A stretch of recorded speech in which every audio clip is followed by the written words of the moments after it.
ako. But yung sinabi niyang a son is given, that is Christ, that is God. So kaya po gold, the color of God, divinity. Kaya po gold. And bakit po red? Because Jesus is given to us, the Son of God, for us to be redeemed for the salvation of our sin.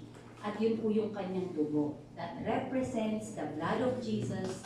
God, Jesus, in a human form, died for us, given His blood. He bought us with a price that is so expensive, no? Priceless, walang halaga. Kasi napakataas ng halaga ng gift na yun. Kaya po pula. Kaya today, the gift of God is ready na ino-offer po sa bawat isa sa atin. It is being offered. Amen? So, I call my title, Grace, the Gift of God. That is called grace. No, in the day of Christmas, grace appeared. So, grace is the gift of God. Saan po kinuha yung title ko? Ayun. Our scripture text in Ephesians chapter 2 verse 1 to 10, I will not read it in full.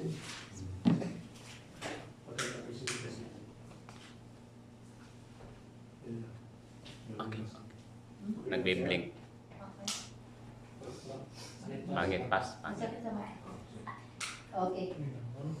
So, nag-start ako ng 11 verses. Okay. Our scripture text is Ephesians chapter 2 verse 1. I will not read it in full. Anyway, we will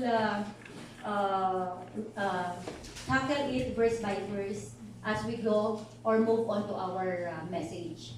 I will just read where my title came. I get it from verse 8. Sabi niya, for it is by grace you have been saved through faith and not from yourselves. It is the gift of God. So this is the gift of God, no? Our salvation is a gift from God. Hallelujah. So, let us move on. Sabi po, Christmas is a story of grace. It is not just a story of a baby in a manger.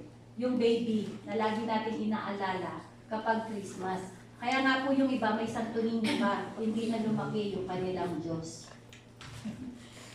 Santo Niño pa rin, okay? So, ito po ay, kaya nga pag January ba yun, mayroong celebration ng Santo Niño sa may Tondo, no? Cebu Festival. Okay.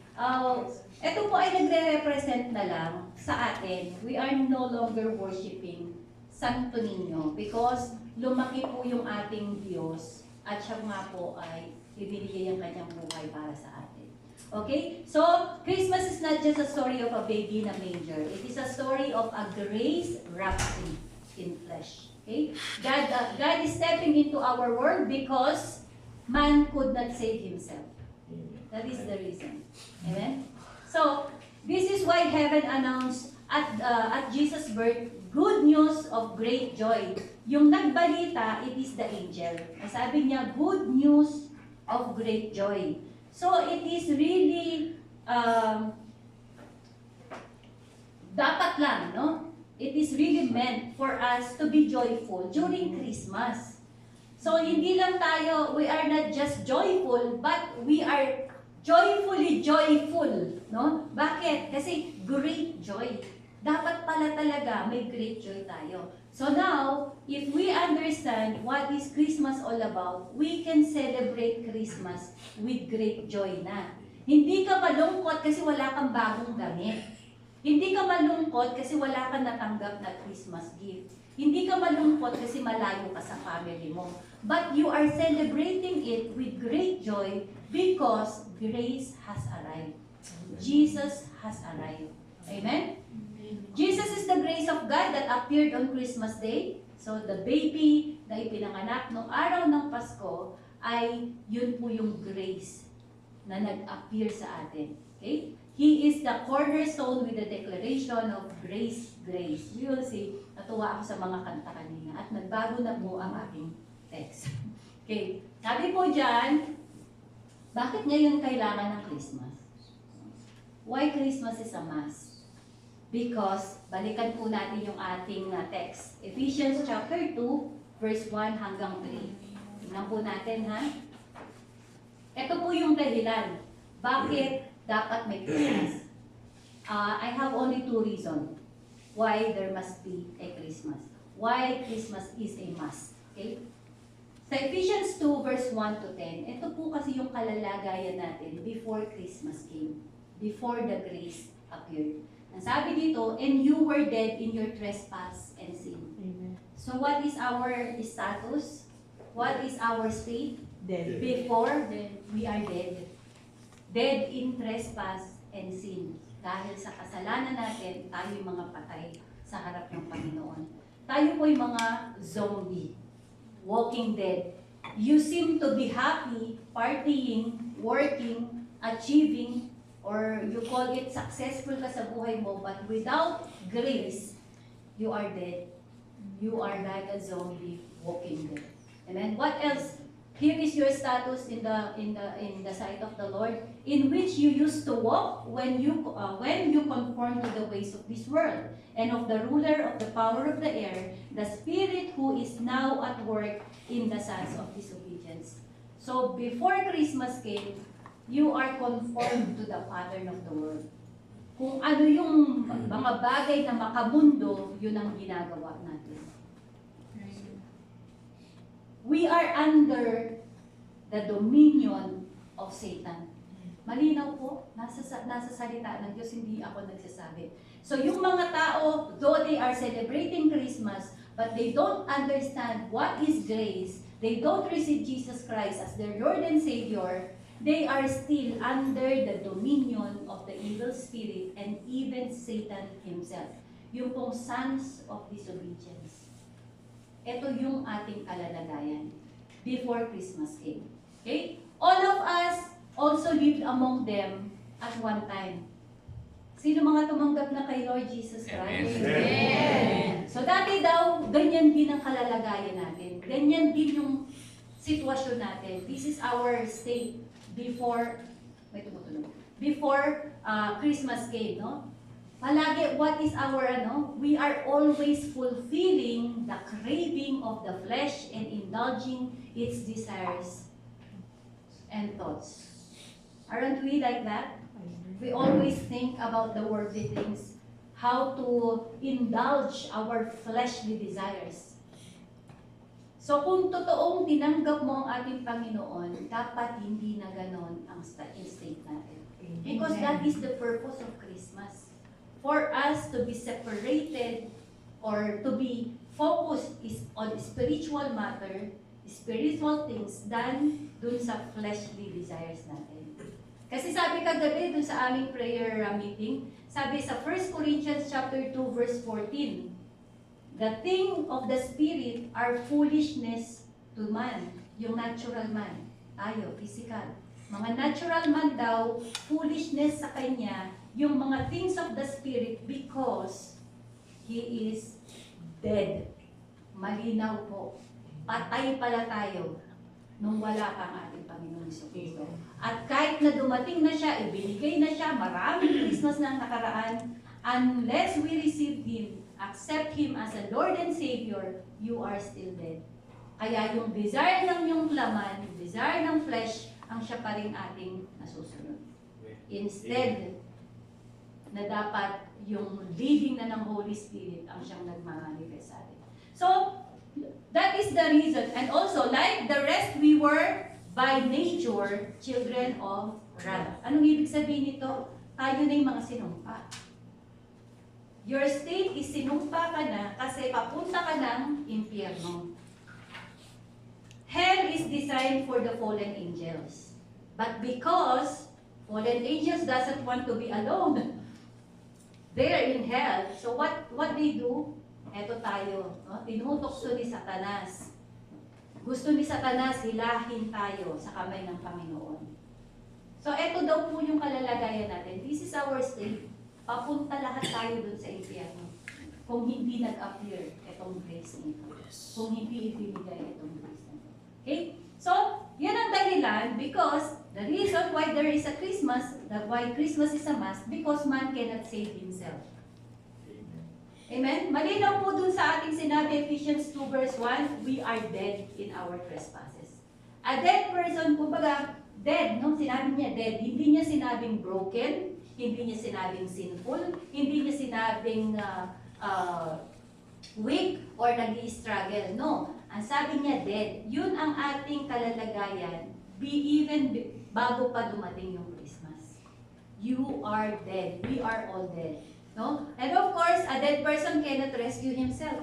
Pwede ba yun? Hindi niya nga kayang ilibing ang sarili niya. Amen? A sinner cannot save himself. Parang a drug addict cannot save another drug addict. Tama? So, kaya po, this is why God gave grace as a gift. Because only grace can save us. Pangalawang dahilan, I have only two reasons why Christmas is a must. First, because we cannot save ourselves. Because we are dead, we are sinner. And then the second reason, only reason, bakit? Because God, the reason why Christmas is a must because of God's great love for us. Amen. His great love for us. Saan po natin makikita? Doon pa rin sa text natin, sa verse 4. But because of His great love for us, God, who is rich in mercy. Okay? Dahil daw po doon. Kaya may Pasko. Sobra tayong mahal ng Diyos.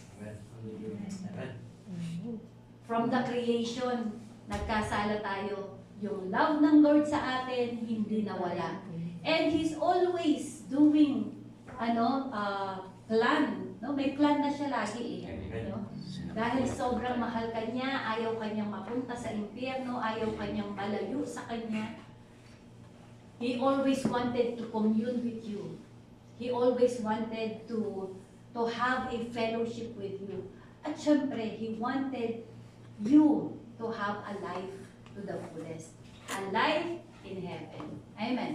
So, ano ang salvation plan? God's salvation plan. Kasi nga, mahal na mahal tayo ng Panginoon, ayaw niya tayong maparusahan, ayaw niya tayong mapahamak. Ano yung plano niya? Even the foundation of the earth pa lang, may plano na ang Diyos. Amen. Because God is sovereign. Alam niya na talagang magkakasala ang tao. So kung sabi ng mga iba, their question is, bakit po ginawa ang tao? Alam naman na yan na magkakasala. Dapat hindi na lang, di ba? Or sana, na lang, parang mag-isip siya ng ibang creation na lang na yung hindi magkakasala. But because God's sovereign, alam niya na magkakasala ang tao. So even before the foundation of the earth, God already had a salvation plan. May rescue plan na siya kasi papunta ka dun Lahat dun pupunta sa impyerno, kapahamakan. But then ayaw ng Lord na mapunta ka, nagplano na siya ng rescue plan or salvation plan. Ano po yung salvation plan niya? Okay. When God wants to institute, from the beginning, dun pa lang sa Eden. Ano yung plan niya agad? Nung sabi niya, ikaw Satanas. No? You will be an enmity to the woman. Kasi yung woman, ang gagamitin niya to crush the head of the serpent. So kaya kayong mga babae, great and mighty kayo sa harapan ng Panginoon. Kasi babae ang ginamit niya na plan para maipanganak yung tagapagligtas. Kaya huwag niyong titingnan ng mga sarili niyong mababa. Amen? Huwag niyong titingnan. Kasi sa pamamagitan mo, doon pa lang sa Eden, ginamit na ang babae as a rescue plan para ipanganak yung tagapagligtas. So, before pa dumating yung tagapagligtas, the Lord is always, di ba, lumalayo ang mga tao, nagkakasala, ganyan-ganyan, hanggang ginunaw na nga, nagkaroon ng great flood at na-wash out ang lahat ng mga masasama. Here comes the Lord. No? Gusto niyang magtayo ng panibagong nation. The new chosen nation. So, anong ginawa ng Panginoon? Mind you, kapag sa Bible sinabi ng paulit-ulit, nagbibigay ng stress. Importante. Or meron kasing significant na sinasabi ang Lord. Verily, verily, I tell you, okay? Unless a man be born again, he cannot enter the kingdom of God. So, many in the passage of the Bible, when he said, verily, verily, so inuulit niya. So, dito naman, from the Old Testament, ang Lord, yung kanyang plan, palagi siyang tumatawag ng tao. Palagi niyang sinasabi, twice. Tinatawag niya twice. Sabi niya, when God wants to institute His nation, gusto niyang magkaroon ng bagong nation. Kasi nga, di ba, na-wash out na sila doon sa panahon ni Noah. So ngayon, dumating ngayon ang bagong mga tao from the Noah, no? Ngayon, eto na po, si Abraham. Nakita niya si Abraham. Tinawag niya, when God wanted to establish or institute a new nation, sabi niya, Abraham, Abraham, I will make you a father of all nations. So kaya po tayo, wag niyong sasabihin, anak ako ni Adan at ni Eva. No. Kasi ang sabi ng Panginoon, a new covenant I give you kay Abraham. Kaya ang tatay natin, si Abraham. Even in the New Testament, palagi sinasabi, if you are in Christ, you are the true heirs of Abraham. No, tayo yung mga tunay na lipi ni Abraham at tagapagmana ng pangako ng Panginoon. Okay? So tinawag niya, Abraham, Abraham! Sabi niya, tinawag niya si Abraham, sa pamamagitan mo, itatayo ko ang bagong nation ko at tatawagin kang Father of all nations. Kaya ang tatay natin, si Abraham, ha? Okay, next po. Nung nagkaroon ng bagong nation, ang ginawa ng Panginoon, di po ba nagkaroon ng famine? At tinawag niya ulit, Jacob, Jacob, do not be afraid to go to Egypt, because I will make Israel great as a nation. So gusto niyang i-build naman yung nation niya as great, tinawag niya si Jacob, Jacob. Ayun po yung mga verse, no? Kayo na lang po, hanapin niyo lang. At pagkatapos, nung lumabas na, nung nandun sila sa Egypt, sabi ng Panginoon, gagawing great. Eh bakit naging slaves sila doon? Kasi hindi pa tapos ang Panginoon, huwag po tayong excited. Ang sabi naman ng Panginoon, tinawag niya si Moses. Sabi niya, Moses, Moses! Sabi niya gano'n. Di ba? Remove your sandals because this ground is a holy ground at gagamitin kita to set my people free. At hindi lang niya ba to set the people free. Para daw po, to bless them and to lead them to the promised land. Amen? Napakaganda ng pangako ng Panginoon. Napakaganda ng plano ng Panginoon. Kaya kung tayo ay nasa panahon ng mga problema ngayon, abay nasa Egypt pa kayo. Asahan po ninyo, no? May tinatawag ang Diyos. Isa sa inyo, Moses, Moses. Maybe tinatawag ka, Nehemiah, Nehemiah. Amen? Oh. Amen. Kasi gusto kang gamitin ng Panginoon para i-lead yung nation niya going to the promised land. Maging ready tayo to claim the promised land. Amen? Tinatawag tayo ng Panginoon to claim the promised land. At pagkatapos, dumaan ng maraming taon at nakapunta na sila dun sa promised land, nakalimutan na naman nilang Panginoon. Sumamba na naman sila sa ibang mga Diyos. So anong ginawa ng Panginoon? Tinawag niya ulit, si Samuel, Samuel. Ilang beses yun. Una sabi niya, Samuel. Akala niya si Eli lang ang tumatawag, di ba? Panginoon, ano po ba yun? Hindi kita tinatawag. Bumalik ka na matulog ka doon. Tinawag ulit, Eli. Ay, nung pangalawa na, Eli, sabi niya, Samuel, Samuel. Sabi niya, here I am, Lord. Sabi niya, diba? Palagi ang sagot nila, here I am. Sumasagot sila, here I am. Eh tayo ba pag tinatawag? Pakiram ko sa'yo.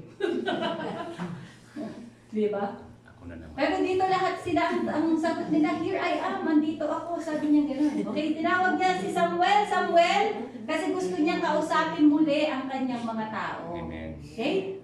Nung gusto niya ulit makausap ang mga tao, Samuel, Samuel, at sila nga po ay nakasama. So, okay, sa madaming mga prophet na dumaan, still hindi sapat para mailigtas ang tao sa kasalanan at kamatayan. They are still dead in spirit. Kasi bakit sila dead? Palagi pumapunta dun sa makamundong bagay eh.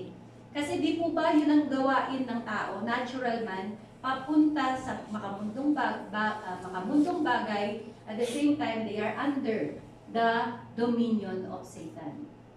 So, anong ginawa ng Panginoon? Sa dami na ng mga prophet na dumaan, hindi nawala ng Panginoon ang Lord ng pag-asa. Sabi niya, ilalabas ko na yung aking master plan. Ito talaga ang pinakasolusyon. Ang sabi niya, imbes na tawagin niyang tao, ang tinawag niya, grace, grace, with a shout. May sigaw pa ha. Sabi niya, God called grace, grace, with a shout. Saan po natin makikita? So, sa book ng Zechariah, chapter 4, verse 6, no? 6 and 7. I will give you a backstory. Dito po, si Zechariah, itatayo niya, i-rebuild niya yung temple, no? Ni Solomon. Okay? Ngayon, nung pumunta na si Zechariah doon, nag-i-start na siya to rebuild the temple, na-start na niya, pero 2 years lang niyang naumpisahan. At pagkatapos nahinto na siya. Okay? Nawalan na ng pag-asa si Zerubbabel, si Zerubbabel. Kasi nung panahon po na yon, yung templo ang siyang katunayan na sila ay ligtas. Sila ay secure kapag nandoon yung temple. Ibig sabihin po, nandoon yung presensya ng Panginoon kapag nandoon yung temple. So happen, nasira nga po yung temple. So they want to rebuild it. So ito pong panahon na ito, si Zerubbabel, na itayo niya, na-start niya ng 2 taon lang. But because of many opposition, maraming mga kontrabida, at maraming mga problemang dumating, hindi niya na ituloy. Na-stop siya after 2 years. Alam niyo po ilang taon niya hinintay para matuloy yung kanilang pag-build? 17 years. 17 ang tagal. Kaya ikaw, kung may problema ka at gusto mong i-build yung buhay mo, wala pang ilang taon eh. Ito 17 years ha. Okay, 17 years. Pero mapapabilis po yung 17 years pagka in-apply natin ito. Okay? Ang sabi niya, dumating si Nehemiah at saka si Prophet Haggai para i-boost yung moral ni Zerubbabel. Kasi wala nang pag-asa, parang, Lord, wala na talaga, iniwan mo na kami. Wala na kaming pag-asang umahon sa ganitong sitwasyon namin. Lagi na lang kaming alipin. So, ganyan lang ang sinasabi ni Zerubbabel. So, dumating si Haggai, ito po yung word. Si Haggai at si Nehemiah, ito sabi niya sa Zechariah 4 verse 6, so he said to me, this is the word of the Lord. Ito sinabi nila kay Zerubbabel. This is the word of the Lord to Zerubbabel. Not by might, nor by power, but by the Spirit, says the Lord. Kasi po, si Zerubbabel, he's doing all his effort. Yung lahat ng kanyang kaalaman, yung lahat ng kanyang lakas, yung lahat ng kanyang mga strategiya, ginamit niya na lahat yon, pero walang nangyari. Hindi niya kayang i-rebuild. Kaya sinabi ng Panginoon, hindi sa sarili mong kakayanan, hindi sa sarili mong lakas, kung hindi sa pamamagitan ng banal na Espiritu. Kaya madalas tayo kasi nag-i-struggle po tayo kasi yung sarili natin ang ating inuuna. Yung ating kalakasan, yung ating power, yung knowledge natin, ang siyang nilalagay natin. Nakakalimutan natin na ang Diyos pala talaga. Kaya nga sabi sa Proverbs, di ba? There are many plans in a man's heart, but God's purpose will prevail. Marami kang plano, marami kang strategy, pero yung plano ng Diyos, yung purpose ng Diyos, yun lang din ang siyang magtatagumpay, ang mapangyayari. Okay? Punta tayo sa 7. What are you? Ito pagkatapos sabi niya. So ngayon, sabi niya, what are you, O great mountain, before Zerubbabel? You will become plain, then he will bring forth the capstone accompanied by shout of grace to it. Okay? Ano pong ibig sabihin nito? Kasi nag-e-effort tayo para maligtas or magkaroon ng salvation. Nag-e-effort tayo to receive salvation. Nag-e-effort tayo para makapunta ng kalangitan, para hindi tayo mapunta ng impyerno. Okay? But then, hindi pala yun ang kaparaanan. It is not by might or by power, but yung Espiritu ng Panginoon. Tapos, ito po yung sinasabi dito, kasi marami ng opposition nun, hindi niya ma-rebuild. Ang sabi sa kanya, what are you, O great mountain? Ano yung great mountain? Yung mga hindrances, yung mga problema, yung mga opposition na nandoon. Yun po yung binimension niya dito. Ano, para saan ka? Ikaw na maraming problema, wala kang sinabi sa harapan ni Zerubabel. Ang sabing ganun. Magiging parang patagabundo ka, magiging patag lang siya sa harapan ni Zerubabel. At pagkatapos daw po, when they rebuilt the temple, habang pinapatong nila yung bawat bato, sumisigaw daw po sila ng grace, grace to it. So, ibig sabihin, while they are putting every stone, every capstone, no? Ang sigaw nila, Panginoon, sa Tagalog po, ang version, sabi niya, sumisigaw sila, Panginoon, Panginoon, tulungan mo kami. So, hindi na ngayon, kaya ko to. Kaya ko tong i-build. Kaya ko tong solusyonan. Ang sigaw ngayon is, Panginoon, kaya mo to. Panginoon, tulungan mo ko. Amen? Hindi na tayo, yung sarili nating kakayanan, hindi na daw pala dapat gano'n. Yes, amen. And same din po, sa kaligtasan natin, ganun din po. Kasi, saan yung preach? Ganun din po, no? Baba tayo sa Ephesians chapter 2 verse 5. Made us alive even when we were dead in the trespass, it is by grace you have been saved. Kaya po sumigaw siya, grace, grace. Kasi yung grace lang talaga ang siyang makakatulong sa atin. At for it is by grace you have been saved through faith, and this not from yourself, it is the gift of God. So yung sinasabi kanina, mai-collaborate natin dito sa verse na to, na hindi mo kaya. No, kaya nga, it is not by yourself. Hindi mo kaya ng sa sarili mo lang. Not by your might, not by your power. It is the Spirit. But by the Spirit, ito po yun, the grace of God, ang siyang pwede lang makapagligtas sa atin. Amen. Amen. Tapos sabi niya, not by works so that no one can boast. So, not by your, ulit-ulit, not by mind, not by power, but by the Spirit of God. Okay, ano po ibig sabihin ng shouts of grace? Sa Zechariah, ibig sabihin daw po doon ay, this is the prophetic of Jesus, the true cornerstone. Di po ba tinawag natin si Jesus Christ as cornerstone? Yung ating prayer meeting last time, we are talking about the foundation. So, when we are building anything, building, bahay, whatever, so kailangan nakatayo tayo dun sa foundation natin, and our foundation, yung cornerstone, at siya ang ating Panginoong Jesucristo. It is Jesus, no? Our foundation of salvation. He is the stone that the builders reject, but God exalted. Sa Ephesians 2:20. Diba? Siya daw po yung batong itinakwil na naging ano yun? Pamunuan. Okay, pamunuan. Okay. So, kaya po daw dito sinigaw niya, no? Grace, grace, imbes na work, work, o kaya effort, effort, or low, low, ba? Hindi niya sinabi. Hindi yun ang sinigaw ng Lord. Hindi sinabi ng Lord, mag-effort ka pa, sige pa, mag-effort ka pa. Diba? O sige, magpakabanal ka pa, sige pa. Alam kasi niya hindi kaya. Alam niya hindi mo kaya. He knows you cannot do it. And He didn't shout, sundin mo tong batas, follow the law, follow the law. Wala nga nakasunod ng batas, di po ba? Kaya po ang sinigaw niya, instead of that, ang sigaw niya, grace, grace.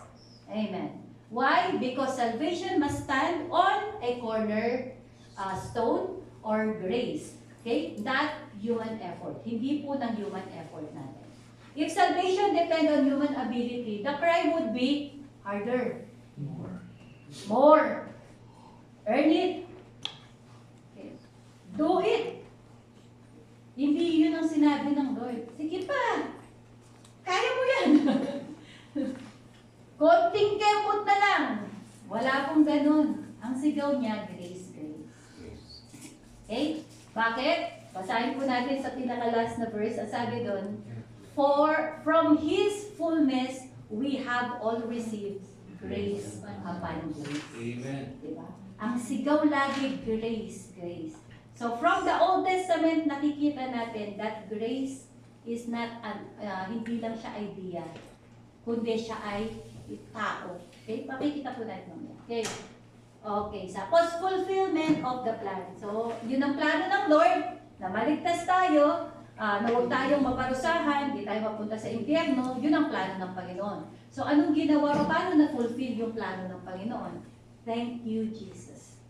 Thanks to grace. Because grace replied. Nung sumigaw siya, Grace! Grace!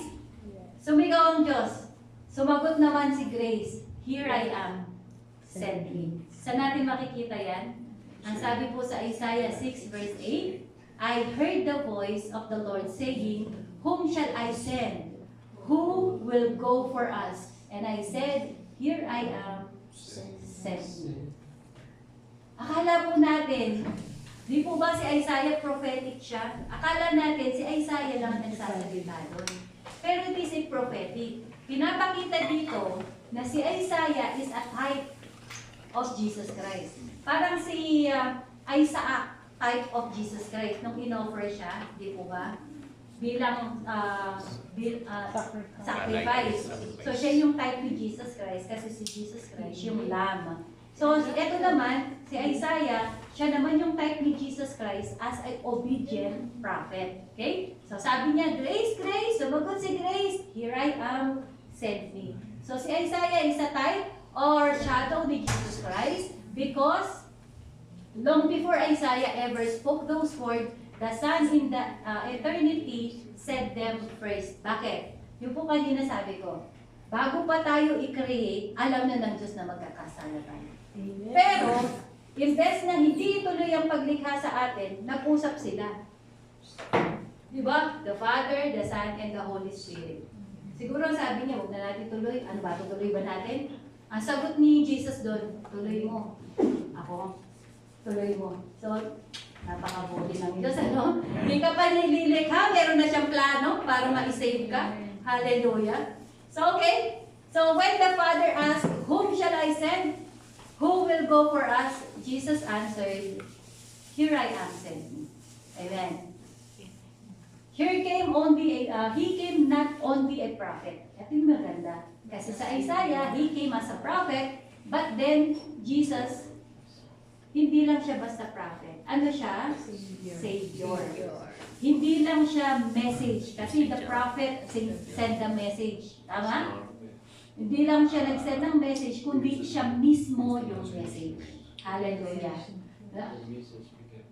Amen. And the message became flesh.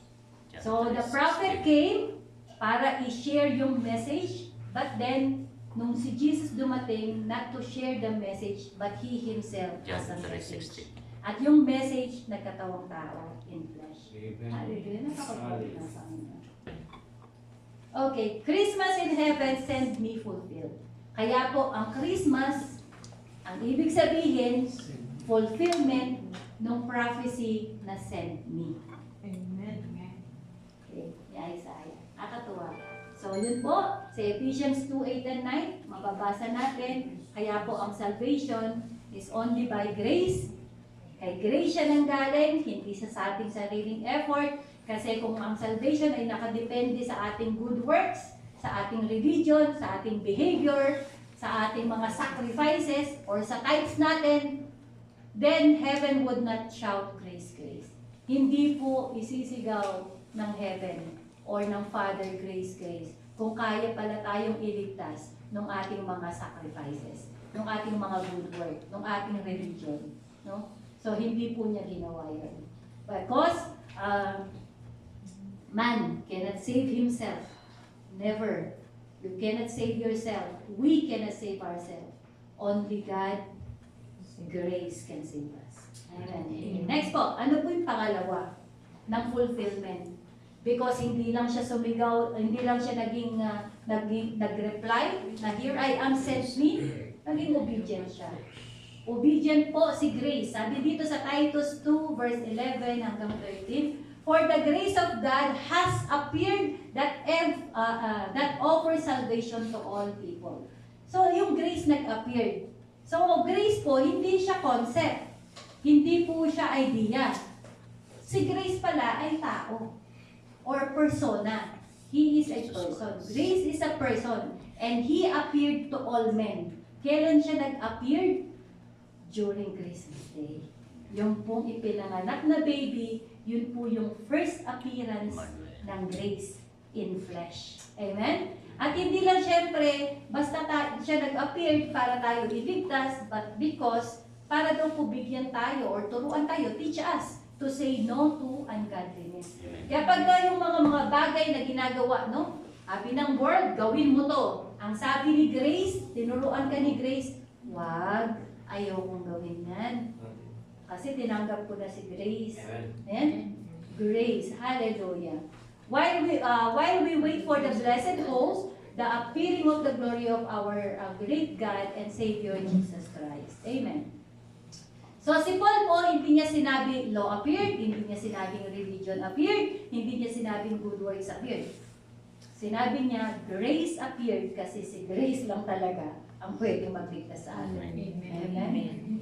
Kaya, pag wag po natin pagmalaki yung religion natin. Ano pinagmamalaki natin? Relationship. No? Relationship natin kay Grace. Amen. Hallelujah. Kaya tama pala, napangalanan natin yung mga anak natin ng Grace. Ang dahil mo nakikita pangalan Grace, di ba? Tama pala, sana ganun yung character nila. Yung talagang ginagawa nila. Gracious. Okay.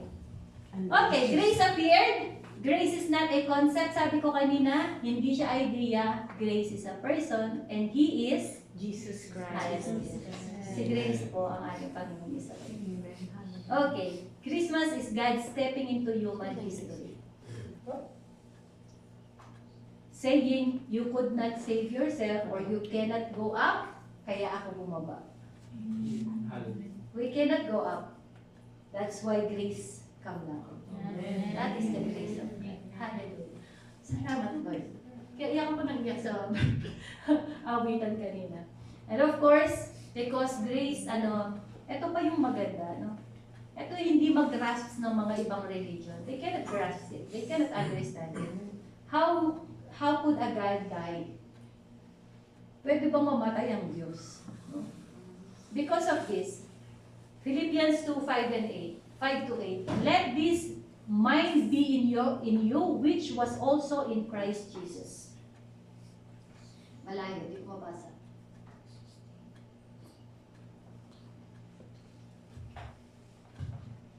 Sorry po. Ang sabi dito, let this mind be in you, which was also in Christ Jesus. Dapat lagi natin tatandaan ito para po hindi tayo maligaw ng ibang mga reliyon pagka tayo sinilan. Who exists in the form of God did not consider equality with God something to be grasped. So si Jesus Christ, although He is God, hindi siya naki-equal sa Diyos Ama. Okay? But emptied Himself, taking the form of a servant, being made in human likeness. Kumbaga, in-empty niya. So, iniwan niya yung pagiging Diyos niya at tinanggap niya yung human form, no? As a servant. Sabi niya, and being found in appearance of a man, He humbled Himself and became obedient to death, even death on the cross. So, napakaganda po, no? Tinanggap niya na maging into human form at siya nga po ay ipinanganak noong Pasko. And then on that form, nagpakababa siya, hindi niya inaring maging kapantay ng Diyos, kundi siya naging servant, nag-humble siya, and being obedient unto death. Para lang tayo magkaroon ng kaligtasan. Amen. So that is the meaning of Christmas. Amen. Hallelujah. So, ano yung tinuturo ng Christmas sa atin? The Savior is born. Diba? Grace came to save us. Amen? Christmas meaning, ang ibig sabihin ng Pasko, ang tinuturo ng Pasko, hindi maraming kainan. Hindi magagandang mga damit. Hindi ba, not a new shoes. Not a good, a very expensive gift. No? Hindi turkey. Hindi lechon. Grace came to save us. This is the meaning of Christmas. The meaning of Christmas is that grace came to save us. It is not religion, not our own effort, not our moral performance. Ano pa? Grace came to transform us. So if you are celebrating Christmas, but yet you are not transformed, you are not really celebrating Christmas the right way. Under pag-ano. Kasi ang tunay na nagse-celebrate ng Christmas with great joy. Amen. With great joy, excited ka, meron o wala, masaya ka. Yes, amen. No? Kung yun ka exchange gift mo, ikaw nagbigay ka ng mga halagang 200. 50 lang po usapan natin, ano? Yes. 49 pa. Pinapaalala ko lang, baka hanakan nyo ang halagang 200. Pwede sa So, nabigyan ka ng, dahil ikaw nagbigay ka ng halagang 200, tapos naibigay sa'yo 49.9. Nasali na ba yun? Hindi ka na masaya, di ba? So, hindi Kaya ko yun. May matanggap tayo o wala. Yung great joy dapat hindi nawawala. Amen. Should stay yung great joy natin. Bakit? Yun lang hindi ka mapunta ng impyerno, mga kapatid. Napakalaki yun, di ba? Yun lang isipin mo, Diyos, bumaba sa lupa, nagkatawang tao, hindi lang basta nagkatawang tao. Tinanggap niya ang kamatayan dahil sa iyo. Amen. Amen. Okay? So, nagtatransform po, ha? Si Grace ay nagtatransform. And then, Grace came to build us on a cornerstone. Okay? Paalala sa atin na hindi natin kayang maligtas ang sarili natin. No? Hindi kaya natin mailigtas yung sarili natin sa ating sariling mga moral principles sa buhay kung hindi ang foundation lang natin ay ang ating Panginoon. Amen. Siya ang ating cornerstone. He is the foundation of victorious Christian life. So kung gusto natin magkaroon ng victorious Christian life, kailangan yung foundation natin ay ang ating Panginoong Jesucristo, who is grace. Amen? Grace came because Jesus said, "Send me." Wow. Salamat sa Lord. At sumagot siya, "Ako na lang ipadala mo. Ituloy mo, likhain mo ang tao at ipadala mo ko as a ransom." Tinubos ka na doon pa lang. Amen. Hallelujah. Kaya po sabi niya, "For I have come down from heaven not to do my own will, but to do the will of the Father who sent me." So, sino nag-send sa kanya? Ang Father. Siya yung sumagot, "Here I am, send me." Amen. Okay, lumampas ako. Okay. Of course, syempre, as grace is received, tinanggap natin si Grace. Ulit na tanong. Amen. Tinanggap ba natin si Grace? Amen. Therefore, we are now able to do good works. Kasi di ba dati patay ka? Ang sabi doon, you were once dead sa kasalanan. Pero nung dumating si Grace, you made alive. Kaya, because you made alive, nagagawa mo na ngayon yung good works na pinlano ng Panginoon sa'yo, even the foundation of the earth. Malinaw po ba? Sa verse 10, Amen. dati hindi tayo makagawa ng mabuting bagay. Kasi patay nga tayo spiritually. Ang gusto natin gawin, puro makamundo. But then when grace appeared, tinanggap natin si Grace sa buhay natin, tinanggap natin ang Panginoon sa buhay natin, then kaya daw po tayo nakakagawa na ng good works. Amen. Amen? Kaya po sinasabi, tayo naligtas hindi dahil sa ating mga mabuting gawa. Tayo ay naligtas dahil sa grasya at kaya tayo nakakagawa ng mabuti ngayon dahil sa grasya ng Panginoon. Amen? Kaya po malinaw, hindi natin kayang gawin sa sarili natin, it's only by grace at kay grace lang tayo mag-focus para magkaroon tayo ng kaligtasan. So, kaya natin gumawa ng good works, amen? Nakakagawa na po ba? Baka hindi pa. Hindi pa tinatanggap si Grace niyan. Kapag ba may kapatid na umiiyak, may pera ka naman sa bulso, pagpupray na lang kita kapatid. Tumatawag si ate, Pastora, wala akong sasakyan papuntang airport. Pastor! Ano gagawin ko? Ako po Parang kilala ko yun. ano ba? Bayaan mo na yan, pauwi na rin yan. Diba? Hindi na rin naman yung dadalo sa atin, bayaan mo na. Ganun po ba? Hindi yung grace, di ba? Okay.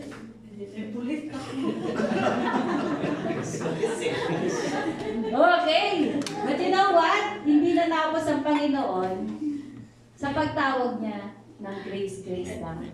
Tuloy-tuloy ang Diyos ng pagtawag. He's calling not just Christians, but all people in every corner of the earth. when we are full of ourselves. Marami dito sa mundo, di ba? Sa labas. They are full of themselves. They are very prideful. And sometimes even Christians are full of Yes, themselves. absolutely. Ito yung nangyari kay Simon eh. Amen? Nung si Simon, ang sabi ni Simon sa kanya, kasi di ba impulsive si Simon. Ay, hindi pwede. Hindi nila pwedeng gawin yun, Panginoon. O, di ba? Ganun si Simon. Sumagot si Simon. Mayabang si Simon. Sino mayabang dito? Sino? Ako po minsan. Ito. At reminder ito. Magiging tao natin. Parang sinasabi natin, basta ako ligtas ako, hindi na talaga ako ano. Basta ang pananampalataya ko, malakas sa Panginoon. Basta lahat ng prayer ko, sinasagot ng Lord, di ba? Para tayong si Simon dito. Ang sabi ni Simon, ay ni Jesus kay Simon, Simon, Simon, Satan has asked to sift all of you with wheat. Alam niyo po yung sift? No? Yung parang yung sa, yung parang sa bigas, yung ginaganyan sift. Ano ba tawag sa Tagalog? Ipa. Na? Tahip. Tahip. Tahip. Yung ipa, yung ipa. Basta yung ginaganyan yung ano. Kaya kayo yung ginagawa niya na lang. Tahipan. Ayan, tahip. Okay. O sige na po, Wes. Manahimik na tayo. Ay, sige. Yung pong bilao, ilalagay yung bigas doon. Tatahipan. Aalisin yung ipa. Ayan. Ito daw po ang ginagawa sa kanya ni Satan.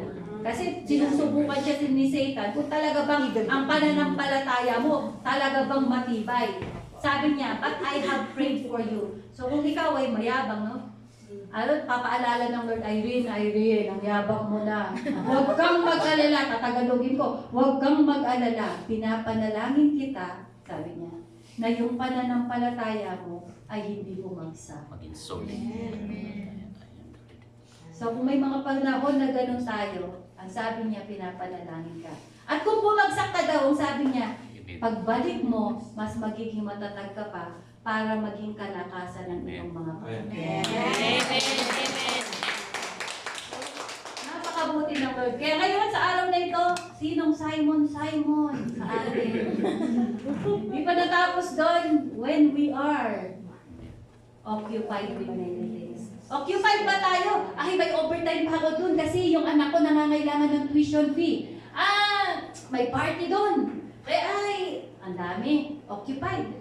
Very occupied. With many worries in life. Ang dami nating worry sa buhay. Ang dami nating problema. Very occupied tayo. Anong sabi niya? Tinatawag ka niya ngayon. Sabi niya, Martha, Martha. You are worried and upset about many things. But one thing is necessary. Pumunta ka sa simbahan. Pakinggan mo yung salita ng Diyos. Sapagkat yun ang pinaka-importante. Amen. Magluluto na lang ako sa church. Bahala na sila dyan sa message. Dito lang ako sa kitchen. Ay, Martha. Parang tamad-tamad. Masyado tayong abala. Marami tayong, kasi kailangan ko pa magpagawa ng bahay eh. Ay kailangan ko maghanap ng boyfriend, kaya kailangan doon ako sa may pupunta, embassy. Kasi maraming mga puti doon. Blue eyes pa. Against sore eyes na yun. Ito po, no, maraming mga tayo mga occupied. Minsan Kristiyano na tayo, ganito pa rin tayo. Amen. Di mo na ako attend ha, kasi ganito, ganyan. Sumakit bigla ang ulo. Ay, naku Lord. Sino mga Martha dyan? Reminder po ng Lord yan sa atin ha. At syempre, when you seems have it all, parang successful ka na, mayroon na akong anak na 2 maganda, mayroon akong asawang napakabait, engineer pa, manager pa, Parang ayaw sabihin sobrang kung guwapo ka niyan.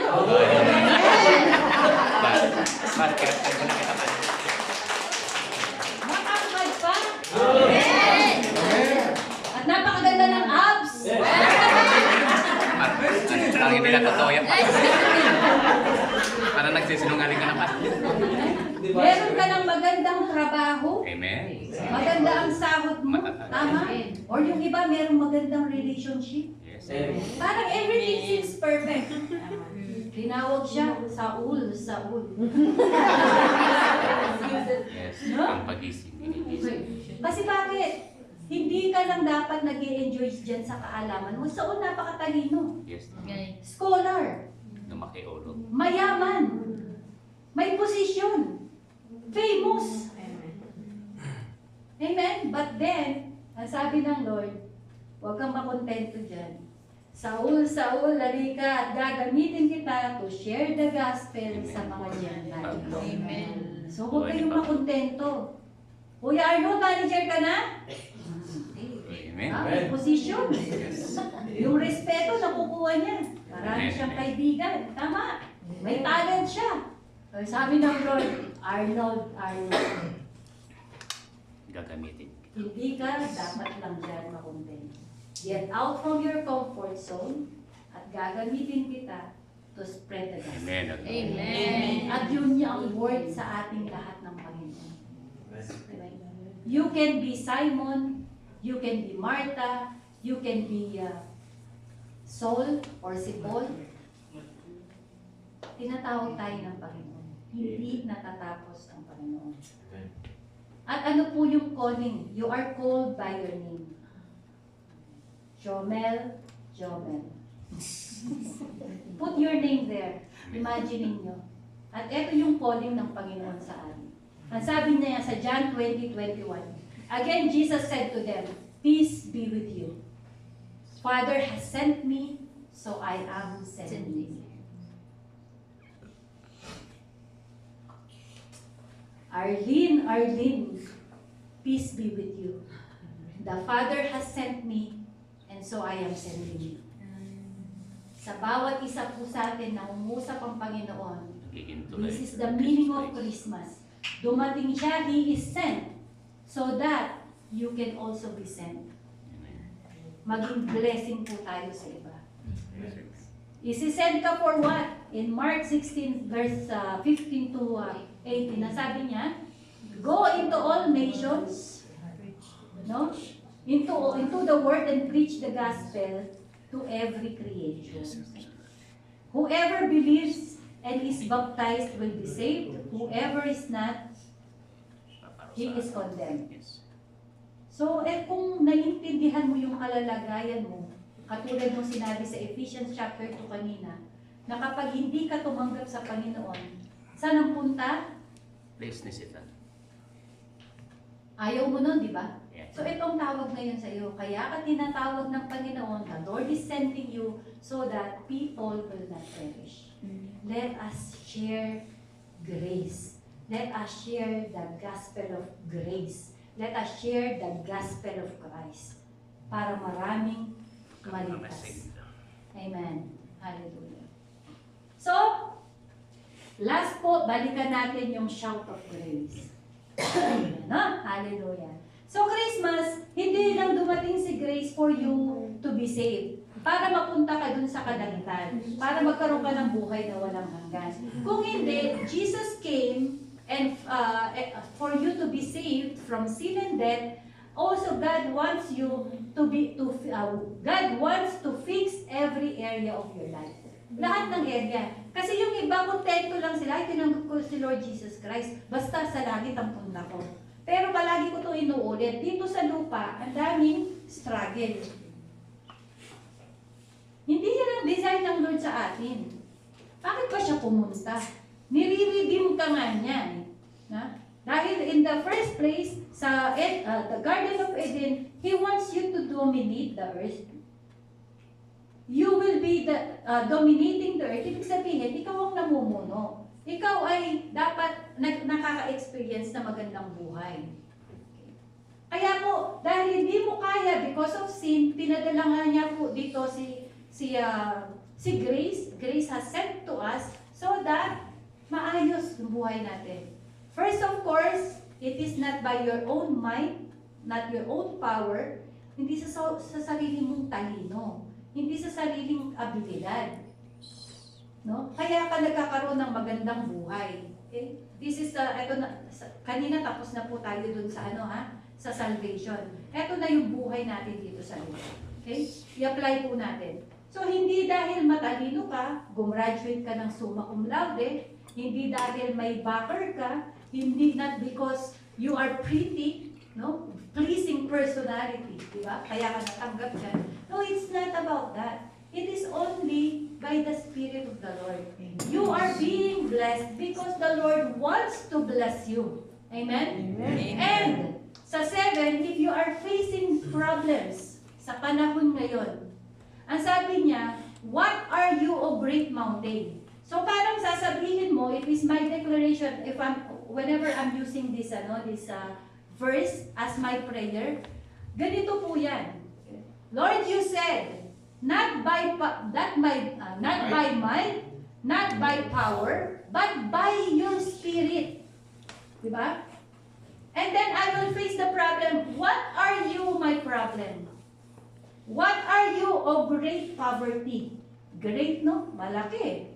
Malaki yung problema kinakarap mo. What are you, O great poverty? What are you, O great sin? What are you, O great death? What are you, great vices? Kung ano man yung mga vices na meron natin. What are you? Asawa mo, problema mo? What are you? O great Samuel. Kung pangalan ng asawa mo is Samuel. No? What are you? Ano ka sa harapan ni Zerubbabel? Ano ka sa harapan ko? Okay? Ito yung declaration. Ano ka sa harapan ko? Magiging plain ka lang. Bundok, magiging plain sa harapan ng Panginoon. Sa harapan ng pangalan mo because of grace. And then I will bring forth, sabi niya, the capstone accompanied by shout. So, hindi mo imamagnify yung problema mo. Lord, kasi pula, dami mo na, nilitanya mo. So, instead of ililitanya mo sa Panginoon, your prayer will be, what are you, O great mountain? You are declaring, what are these problems? What are these issues? What is this, delayed salary? You are nothing. But I will only continue to shout grace, grace. But this time we're not shouting grace, grace. We are shouting the name of Jesus. What are your great problem? What are you distraction? What are you hindrances? In the name of Jesus, Jesus, Jesus. Kaya ako kanina nahirak ako sa kanta, napakaganda ng kanta. Ang sabi niya, hear now, grace, both heart, sing praise. It is because of grace. Kaya ka nakakakanta ngayon ng praise and worship sa Panginoon. Kasi bakit? Binili ka ng dugo ng Panginoon. Kaya tayo nakakakanta ng grace, grace, holy, holy are you, Lord. Kaya po natin nagagawa yan because of Christmas. Hallelujah. At pagkatapos napakaganda, sinundan ng kanta. Kasi binili ka ng grace. Ano yung sumunod? I speak Jesus. So in front ng lahat ng mga great mountain mo, lahat ng problema mo, sabihin mo na, kapatid. Amen. Voice out. Ano yung isa-shout niya? I shout Jesus in the mountain, Jesus in the street, Jesus in the darkness over every enemy. Then I shout it, yes, amen. I speak the Hallelujah. Isa-shout natin si Grace, isa-shout natin si Jesus, no? In every, kasi problema ka sa family mo, I shout Jesus. May problema ka dun sa kung ano man yan, pinahiya ka dun sa industry. Di ba? Minsan pinapahiya ka. I shout Jesus. So ito, napakaganda. Sabi ko, Lord, hindi kami nag-usap ni Kuya Arnold sa paawit niya. Because of At Holy Spirit. lahat nagkonekta. Lahat nagkonekta. Hallelujah. Kaya po, sa araw na ito, remember, pagka magkakaroon tayo ng Christmas celebration, let us be joyful. Kasi binili tayo ni Grace. Kaya tayo Amen. Conclusion. Grace has a name. Hindi na natin tinatawag na grace ngayon. Jesus. Jesus. Amen? Christmas is the celebration that we were dead, but grace made us alive. We are hopeless, but grace appeared. We could not come to God, but God came to us. We could not earn salvation, but grace shouted over us, grace, grace. We needed a Savior, and the Son said, here I am, send me. Glory to God. Napakabuti po ng Panginoon. Amen? Amen. Hallelujah. Palagay ko, pagkain natin ulit kung ano? Palagay ko, Jesus din. Hindi na lang. Speak the name of Jesus.